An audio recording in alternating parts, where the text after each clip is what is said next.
Respecto a las causas de pérdida sanguínea excesiva, tenemos las menstruaciones abundantes, las hemorragias digestivas, hemorroides, úlceras pépticas, neoplasias, ya sean a niveles estomacales o colónicas, los parásitos intestinales, donde fundamentalmente vemos la trichuriasis, la esquistosomiasis, el consumo de fármacos gastrolesivos, en este caso los AINES, las erosiones en la mucosa por pólipos, divertículos, malformaciones, varices esofágicas, colitis ulcerosa, entre múltiples causas que me van a ocasionar una pérdida sanguínea excesiva en el paciente. Un politraumatizado, un paciente post cirugía o lesiones que se hace el mismo paciente psiquiátrico de forma crónica, que se conoce como el síndrome de Lastenie de Ferjol. En la enfermedad renal crónica, en diálisis, en parto, donde se va a dar una pérdida sanguínea excesiva, o en la enfermedad de hemoglobinuria paroxística nocturna. Entonces, la ferropenia va a ser un proceso secundario que se va a observar tanto en países subdesarrollados como en los más avanzados. Es por esto que dijimos que se consideraba la causa de anemia más frecuente. Respecto a los parásitos intestinales que se ven aquí, la infección por helmintos es la principal causa de hemorragia crónica gastrointestinal en todo el mundo. Y en países como el nuestro, que son occidentales, las causas de anemia ferropénica van a ser distintas y principalmente se va a deber a una absorción inadecuada como consecuencia de un aporte dietético insuficiente, o bien que se están excretando hierro de forma aumentada dada una serie de potenciales conductos de pérdida en el organismo. A continuación vamos a ver las principales causas de anemia ferropénica. Primero comenzando con la absorción ineficiente, en una ingesta dietética insuficiente, como ya se mencionó, o un síndrome de mala absorción que ya fue definido, ¿verdad?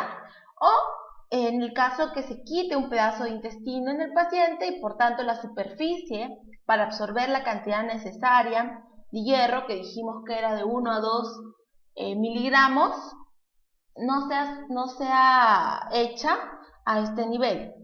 También podemos tener depósito disminuido en prematuros, embarazos gemelares o una hemorragia a nivel uterina, o un aumento de requerimiento que se va a dar pues, cuando hay un crecimiento acelerado en lactantes.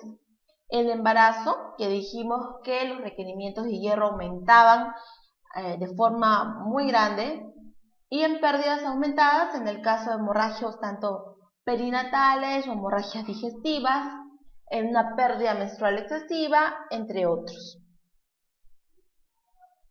El diagnóstico, o sea, para que yo determine que tengo un paciente con una anemia propiamente dicha ferropénica, se debe basar tanto en exámenes de laboratorio como en un interrogatorio minucioso que se le tiene que hacer al paciente para determinar esta clase de anemia. Por ejemplo, comenzamos con el tipo de dieta. Se le pregunta si tiene un déficit en la ingesta de alimentos ricos en hierro, es decir, principalmente carnes, legumbres, hortalizas, y si este déficit de ingesta de alimentos ricos en hierro está acompañado de un exceso de alimentos ricos en carbohidratos. También se le tiene que presentar la pregunta sobre antecedentes fisiológicos que pueda tener la paciente. Por ejemplo, si acaba de tener una pérdida sanguínea por un aborto, quizás si está gestando, si tiene una enfermedad concomitante, ¿no? La paciente, los antecedentes de patología perinatal, la pérdida de sangre, que se va a evidenciar en el color de las heces, la disnea, que es la dificultad que puede tener para respirar, la presencia de orina con sangre, denominado hematuria, entre otros signos.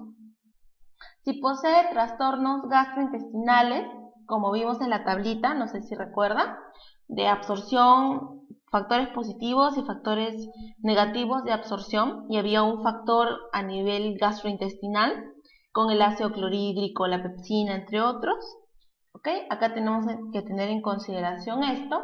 La procedencia geográfica del paciente, el hábito de pica, que es el consumo de tierra, que se puede dar en esta clase de anemia, o trastornos cognitivos, déficit de atención, bajo rendimiento escolar, entre otros. Aquí es importante recalcar la procedencia geográfica, ya que existen zonas endémicas de parasitosis, donde se tiene que hacer un estudio más detallado sobre la etiología de la anemia. También vamos a hacer en el paciente el examen físico y dijimos que el principal signo de anemia es la palidez cutáneo-mucosa. Vamos a tener un retardo tanto en el crecimiento del peso, en el desarrollo del peso, como de la estatura, esplenomegalia leve, un crecimiento del vaso leve, telangiectasias, alteración de tejidos epiteliales. ¿Por qué? Porque si yo tengo, por ejemplo, un síndrome de mala absorción, donde no voy a absorber mi hierro, este síndrome de mala absorción por daño en mi mucosa, por múltiples etiologías, va a hacer que además de que no se absorba mi hierro, no se absorban distintas sustancias, como podrían ser aminoácidos, hidratos de carbono, y esto genera alteración de mi tejido epitelial. También puedo tener alteraciones óseas, y cabe resaltar aquí que la anemia ferropénica se ha visto asociada con lo que se denomina el espasmo del sollozo y también con una elevada predisposición a desarrollar un accidente cerebrovascular isquémico. Si bien es cierto, estas dos asociaciones no se han visto estudiadas en su plenitud, se ha encontrado evidencia de que puede ocasionar un accidente cerebrovascular isquémico. También tenemos aquí el estudio de laboratorio, donde principalmente vamos a hacer hincapié en el hemograma y vamos a tener la presencia de índices hematimétricos como el BCM, el CHCM y el ADE. El BCM se denomina al volumen corpuscular medio, que en estos pacientes están disminuidos.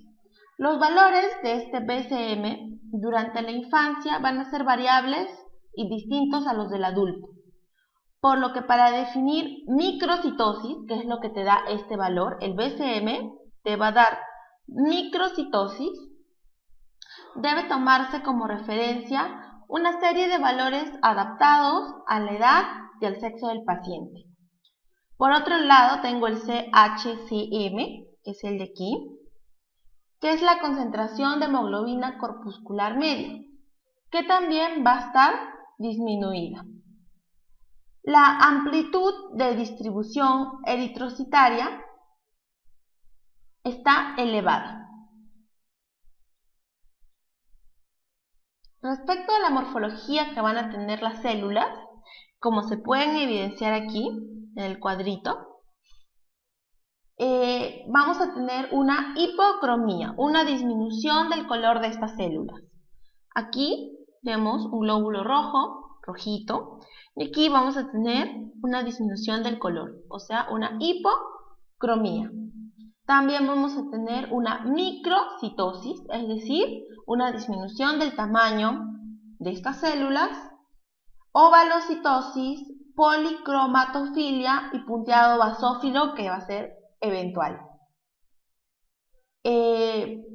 Por tanto, vamos a decir que a nivel del hemograma vamos a tener que la anemia ferropénica va a ser una anemia microcítica hipocrómica.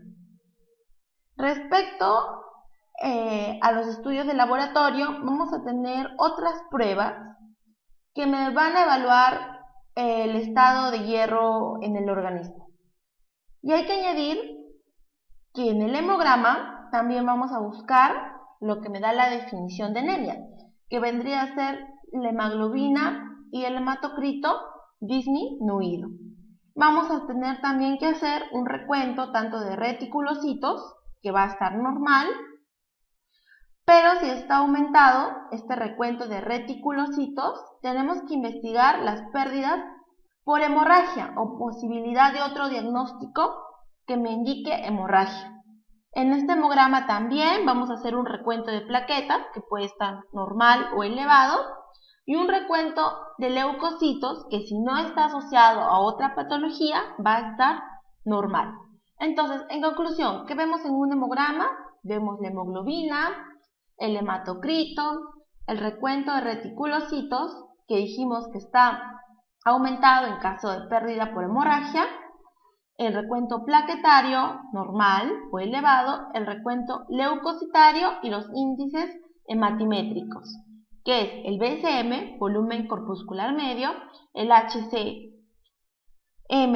que es la concentración de hemoglobina corpuscular media, y el ADE, que es la amplitud de distribución eritrocitaria, así como la morfología que ya hemos mencionado a este nivel. Otras pruebas que evalúan estado del hierro vendrían a ser, por ejemplo, el hierro del compartimiento funcional. Se puede evaluar cuánto hierro tenemos en el compartimiento funcional, dosando que la ferremia, que va a estar disminuida, la capacidad total de saturación del hierro, que se denomina CTSH, que va a estar aumentada. También se puede medir cuán saturada está la proteína transportadora del hierro, que viene a ser la transferrina, que como no hay hierro, no va a tener saturación, por tanto va a tener un porcentaje disminuido. También podemos dosar la protoporfirina libre eritrocitaria, que va a estar aumentada, o receptores solubles de transferrina, que como no va a haber unión de hierro a transferrina, estos receptores van a estar aumentados a nivel plasmático. Así como podemos dosar el hierro en el compartimento funcional, que son las pruebas ya mencionadas, aquí, hierro en el compartimento funcional, podemos dosar hierro en el compartimento, ¿cuál? El de depósito. ¿Y qué dosamos aquí? Dosamos la ferritina sérica, que estaría disminuida, y la hemosiderina en médula ósea, que también estaría disminuida o ausente. Existen también otras pruebas que se van a llamar pruebas terapéuticas. ¿Qué significa que yo realice una prueba terapéutica en el paciente? Significa que yo le voy a administrar sulfato ferroso, 3 a 6 miligramos por kilogramo por día. Y tengo que evaluar si ante esta administración de sulfato ferroso, la paciente va a tener una respuesta eritropoyética adecuada. Entonces, para yo decir que la prueba terapéutica es positiva, tengo que tener un pico reticulocitario a los 10 días o un aumento de hemoglobina mayor de 1 gramo por decilitro en un mes. El tratamiento va a estar en relación con la causa, ¿verdad? Con la causa. Y debe apuntar principalmente a corregir la anemia, almacenar hierro a nivel de depósito y corregir la causa primaria. En casos muy raros, va a necesitarse una transfusión de glóbulos rojos sedimentados. Entonces, vamos a tener que corregir la anemia, almacenar hierro en depósitos y corregir la causa primaria. Y solo en algunos casos se da transfusión sanguínea. Antes de pasar a lo que vendría a ser anemia megaloblástica, vamos a hablar un poquito de lo que viene a ser corrección de la causa primaria, de lo que me está causando la anemia ferropénica. Para esto se tiene que dar al paciente una dieta adecuada. En el caso, si es una parasitosis, como mencionamos, un tratamiento para esta parasitosis, Podemos controlar el reflujo gastroesofágico, manejar nuestro síndrome de ¿qué? De mala absorción, que dijimos que es muy frecuente, o controlar las pérdidas ocultas que puede tener el paciente. Respecto al tratamiento con hierro, que es el que vemos aquí, se administra indistintamente por vía ya sea oral o parenteral, ya que la eficacia y el ritmo en ambas vías para ascender la hemoglobina van a ser similares. O sea, puede ser oral o parenteral para la corrección de la hemoglobina. Pero hay que recalcar que la vía oral, por ser más cómoda para el paciente, va a ser de elección. Por vía parenteral se va a utilizar también, pero en casos que el paciente por vía digestiva no lo pueda tolerar o tenga una patología a nivel digestivo que me contraindique la vía oral, o que yo tenga prueba, evidencia de que el tratamiento oral es inadecuado o insuficiente, ya sea por un factor dependiente de la dosis o del paciente o de su mala administración. Por otro lado, dijimos que podíamos también transfundir sangre. La transfusión sanguínea es indicada en pacientes cuando la anemia ferropénica tiene una hemoglobina, en este contexto de anemia, tienes una hemoglobina mayor de 7 gramos por decilitro, o mayor o menor de 7 gramos por decilitro. Cuando tienes una hemoglobina mayor de 7 gramos por decilitro, no transfundes, excepto si quieres corregir el problema de hipoxemia. ¿Por qué?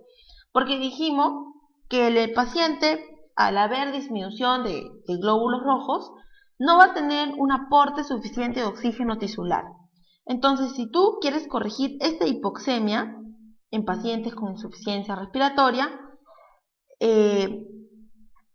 puedes darle una transfusión sanguínea con una hemoglobina mayor de 7. Pero cuando tienes una hemoglobina menor de 7, tienes que transfundir para corregir la descompensación hemodinámica, porque un paciente con una hemoglobina menor de 7 ya necesita una transfusión para compensación hemodinámica. Por tanto, hay pacientes graves, ¿no?, que están cursando con una anemia ferropénica y que pueden tener factores que van a agravar más su anemia, como que esté desnutrido, como que tenga una diarrea crónica o una infección concomitante, donde también es necesario una transfusión sanguínea en algunos casos. Para prevenir, en conclusión final del tema de anemia ferropénica, para yo prevenir como profilaxis, tengo que tener en cuenta cuatro aspectos en mi profilaxis, que es bastante importante, prevenir antes que lamentar. Profilaxis. Primero, tengo que darle un suplemento con hierro medicinal. ¿A quiénes? A los grupos de riesgo. ¿Quiénes son los grupos de riesgo? Niños que son alimentados con leche de vaca, que no son alimentados con leche materna. Niños que son alimentados a pecho, pero que no reciben alimentos ricos en hierro a partir de los 6 meses. Un niño que tenga una patología, cualquier patología que haga que yo no absorba o pierda crónicamente hierro. Un niño que tenga una hemorragia, una embarazada, un prematuro, un niño que ha tenido una mujer que ha tenido un embarazo gemelar y por tanto tiene cantidades insuficientes de hierro para ambos gemelos. Y principalmente esto. Luego tengo que tener en cuenta darle una dieta compuesta por alimentos con mucha biodisponibilidad del hierro. Es decir, que en el caso de niños, lactancia materna. Y inducción precoz de alimentos ricos en hierro, de alimentos sólidos.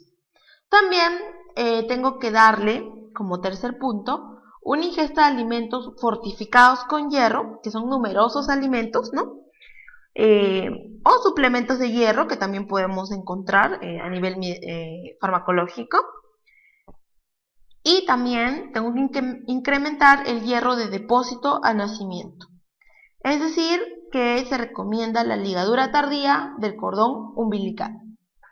Porque dice según los estudios encontrados, que cuando tú ligas tardíamente el cordón umbilical, 3 minutos post nacimiento aproximadamente, se aumentan los depósitos de hierro corporal en aproximadamente 30% en el recién nacido.